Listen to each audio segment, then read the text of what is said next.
Don, what is your position about the homosexuals that would like to adopt a child?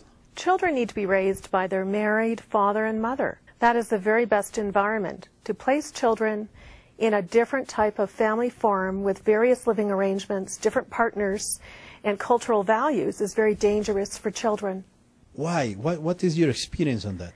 Well, the first 30 years of my life, from infancy, my father was an active homosexual involved with various partners in the subcultures, not just in Toronto where I grew up, but he traveled throughout Canada, the United States, and down into the islands, and was actually involved with various people there. Don, would you like to tell anything to the Mexican couples that they have their children exposed to this kind of new wave of understanding, and they try to get into the children, this whole mentality or this whole culture, I would say, of homosexuality? Well, I'll give you an example. I was doing a conference, this is a few years back, and I had done a general session and then a workshop, and a woman sitting in the front row was a mother who had been involved in lesbianism for over 10 years.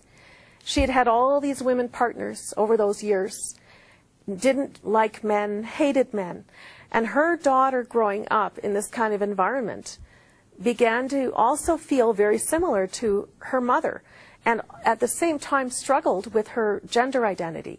The daughter at age 12 was wanting to be a boy, wanting to be dressed in male clothes, had no understanding of what is she supposed to be like as a girl. Why? Because there's no father on the scene. Fathers affirm their little girls, help their little girls to grow up feminine and to be strong women. Lesbian women do not provide that kind of role model for their little daughters.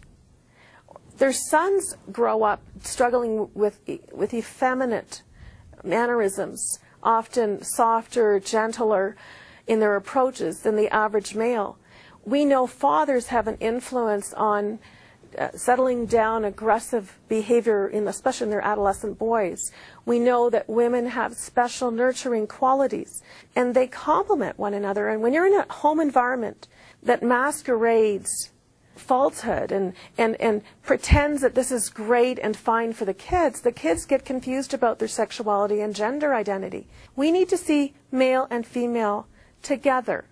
When we see same-sex relationships, it really is confusing. It hurts us.